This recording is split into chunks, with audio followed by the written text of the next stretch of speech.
अस्सलामु अलैकुम वरहमतुल्लाहि वबरकातुहू।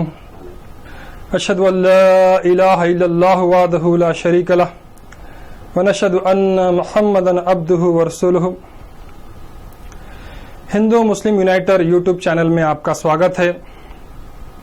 आज हम आपके सामने अथर्ववेद खंड 20 सूक्त 127 और मंत्र 7 को लेकर उपस्थित हुए हैं। आइए इस मंत्र का उच्चारण और शब्दार्थ देखते हैं। राग्नो विश्वजनीनस्या यो देवो मर्त्यानति वैश्वानरस्या सुष्टुतिमा सुनोता परीक्षितः। अथर्ववेद खंड 20 सूक्त 127 मंत्र 7। अर्थ देखें। राग्नाः उस राजा की, विश्व जनीनस्या सब लोगों के हितकारी, यह जो देवगुण रखने वाला, मर्त्यान अति मनुष्यों में सबसे बढ़कर गुणी, वैश्वानरस्या विश्व के पद प्रदर्शक, सुष्टुतिम उत्तम स्तुति को, भले प्रकार सुनो गाओ, परीक्षित हर और प्रसिद्धि रखने वाले की। आइए अब इस मंत्र का अनुवाद देखते हैं। उस राजा की जो सब लोगों के हितकारी, देव गुण रखने वाले, मनुष्यों में सबसे बढ़कर गुणी, विश्व के पद प्रदर्शक, हर और प्रसिद्धि रखने वाले की उत्तम स्तुति को भले प्रकार से गाओ। तो इस मंत्र में मोहम्मद पैगंबर की स्तुति गाने के लिए कहा जा रहा है और आपके गुणों को गिनाया जा रहा है। इस अनुवाद में हम 7 भाग देखते हैं। पहला उस राजा की, दूसरा जो सब लोगों के हितकारी है, तीसरा देवगुण रखने वाले, चौथा मनुष्यों में सबसे बढ़कर गुणी, पांचवा विश्व के पद प्रदर्शक और छठवां हर और प्रसिद्धि रखने वाले की, और सातवां उत्तम स्तुति को भले प्रकार से गाओ। ये 7 पॉइंट इस अनुवाद में है। इस पे हमको चर्चा करनी होगी। तो पहला जो पॉइंट है, उस राजा की। हम जानते हैं कि मोहम्मद पैगंबर अरबस्तान के शाह यानी राजा थे, बल्कि बहुत सारे शाहों के सर आपके सामने झुकते थे, इसलिए आप शहंशाह थे। और न सिर्फ ये, बल्कि आप दिलों पर राज करने वाले थे और आज भी कर रहे हैं। दूसरा पॉइंट, जो सब लोगों के हितकारी अर्थात लाभदायक, सब लोगों के लिए लाभकारी। ये इस प्रकार हुए कि अरबस्तान में आप आने से पहले पाप उत्तम चरण को था, जैसा कि व्यभिचार, शराब पीना या नंगे होके काबतुल्लाह का तवाफ करना और अपनी छोटी बच्चियों को जिंदा दफन कर देना। इस प्रकार के कई पाप थे। आप आकर इन तमाम पापों को समाप्त किए, इसलिए आप सांसारिक तौर पर लाभदायक हैं। और दूसरी ओर आध्यात्मिक तौर पर आपने एकेश्वरवाद का पठन कराया, एको जगदीश्वरा कहा, परमात्मा एक है। और आपने कहा सर्व अवतारा सत्य, सब अवतार सच्चे है। और कहा सर्व धर्म ग्रंथ सत्य, सब धर्म ग्रंथ सच्चे है। और आपने सम्मेलन प्रार्थना का तरीका भी बताया, जिससे तमाम आपके अनुयायी परमात्मा का दर्शन कर सके, परमात्मा को जान सके। इसलिए आप लाभदायक साबित हुए। तीसरा जो पॉइंट है, देवगुण रखने वाले अर्थात फरिश्ता सिफत। आपके बारे में दिव्य कुरान कहता है, इन्नका लअला खुल्क़िन अज़ीम। ऐ मोहम्मद पैगंबर सल्लल्लाहु अलैहि वसल्लम, हमने आपके अखलाक को उच्च चरण में पहुंचा दिया। और अगर आपके देवगुण को देखा जाए और लिखा जाए तो एक दफ्तर दरकार है, एक लाइब्रेरी हो जाएगी, पुस्तकालय हो जाएगा। परंतु मैं केवल दो गुण बताना चाहता हूं जो आप अवतार बनने से पहले लोग आपको अमीन और सादिक कहकर पुकारते थे। अमीन यानी अमानतदार, सादिक यानी सच्चा, कभी झूठ नहीं बोलने वाला। तो इस प्रकार आप देवगुण रखने वाले थे। अब चौथा पॉइंट, मनुष्यों में सबसे बढ़कर गुणी। हम जानते हैं कि मोहम्मद पैगंबर मनुष्यों में सबसे बढ़कर गुणी थे।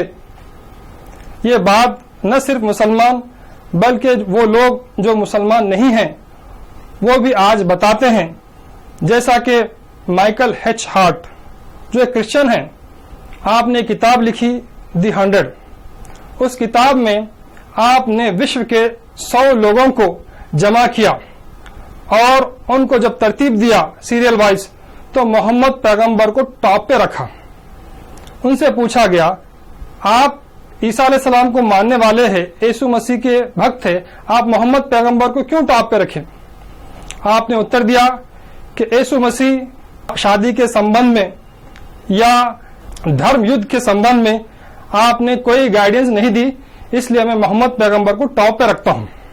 न सिर्फ ये बल्कि प्रोफेसर रामकृष्ण राव एक किताब लिखते हैं, Muhammad the prophet of Islam. ये किताब अंग्रेजी में है। इस किताब में आप लिखते हैं, what a dramatic succession of picturesque scenes, there is Muhammad prophet, the general, the king, the warrior, the businessman, the preacher, the philosopher, the statesman, the orator, the reformer, the refuge of infants, the protector of slaves and laborers, the emancipator of women, the judge, the saint, all these magnificent role in one personality, he is just like a hero. अर्थात आपने कहा आप एक पैगंबर है और ऋषि भी है, कमांडर यानी सेनापति है, राजा, योद्धा, व्यापारी, प्रवक्ता, तत्वज्ञानी, राजनेता, वक्ता, सुधारक, शिष्यों को शरण देने वाले, दासों और मजदूरों के रक्षक, महिलाओं के मुक्तिदाता, न्यायाधीश, संत। इस तरह से बहुत सारे खूबियां, बहुत सारे सद्गुण एक व्यक्ति में रहना, ये ऐसा है कि आप एक नायक हैं। तो इस प्रकार आप मनुष्यों में सबसे बढ़कर गुणी साबित होते हैं। पांचवा पॉइंट, विश्व के पद प्रदर्शक। विश्व के पद प्रदर्शक अर्थात हादी। हम जानते हैं कि दुनिया में 1,24,000 अवतार ऋषि आए हैं। वो एक कौम के लिए, एक समुदाय के लिए, एक राष्ट्र के लिए, एक सीमा के लिए आए थे। परंतु मोहम्मद पैगंबर जब आए हैं तो कुरान करीम कहता है, वमा अरसलनाका इल्ला रहमतल लिल आलमीन। ऐ मोहम्मद पैगंबर, हमने आपको नहीं अवतरित किया है लेकिन तमाम विश्व के लिए अवतरित किया है। इस प्रकार आप पद प्रदर्शक हुए, यानी आपने ऐसा ज्ञान दिया, ऐसा लोगों को परमात्मा से मिलाया कि आज हम देखते हैं कि ऋषि, मुनि, सूफी, संत मुसलमानों में प्रकट हो रहे हैं। छठवां पॉइंट है हर ओर प्रसिद्धि रखने वाले की। हम जानते हैं कि मोहम्मद पैगंबर आप प्रसिद्ध है। हर अवतार ने आपकी भविष्यवाणी की है। जैसा कि श्री कृष्ण जी के उत्तराधिकारी श्री वेद व्यास महर्षि एक दफा तमाम लोगों के सामने ये कहते हैं कि केशवाद परम नास्ति, यानी केशव ही अंतिम ऋषि है या आप रक्षक है। उसके बाद यह होता है कि आपका हाथ शल हो जाता है, अर्थात आपके समुदाय में फूट पड़ जाती है। उसके बाद श्री कृष्ण जी आपके स्वप्न में आते हैं, यानी वेद व्यास महर्षि के स्वप्न में आते हैं और फरमाते हैं कि अहम कर्ता जगत कर्ता महेश्वरः, यानी वो अंतिम ऋषि, वो विश्व का रक्षक, वो आने वाला है। इस प्रकार हम देखते हैं कि गौतम बुद्ध ने कहा कि मैं आखिरी बुद्धा नहीं हूं, मेरे बाद आखिरी बुद्धा आने वाला है, वो मैत्रेयी होगा। हम जानते हैं मैत्रेय के माने होते हैं तारीफ किया गया, और उसी को अरबी भाषा में मोहम्मद कहा जाता है जिसकी तारीफ की गई। इसी प्रकार यीशु मसीह बाइबल में कहते हैं कि मेरा जाना जरूरी है, जब तक मैं न जाऊं वो रूह हक नहीं आएगा, वो आकर तुमको अबद तक की तालीम देगा। इस प्रकार मोहम्मद पैगंबर हर ओर प्रसिद्धि रखने वाले हुए। अब 7वां पॉइंट यह है कि उसकी उत्तम स्तुति को भले प्रकार से गाओ। हम जानते हैं कि दिव्य कुरान में यह मुसलमानों को आदेश दिया गया है, इन्नल्लाह व मलाइकतहु युसल्लूना अलन नबी या अय्युहल्लज़ीना आमनू सल्लु अलैहि व सल्लिमू तस्लीमा अल्लाहुम्मा इन्ना नहनु नसल्ली अला सय्यिदिना मौलाना मुहम्मदिन व अला आलि सय्यिदिना मौलाना मुहम्मदिन व बारिक वसल्लिम।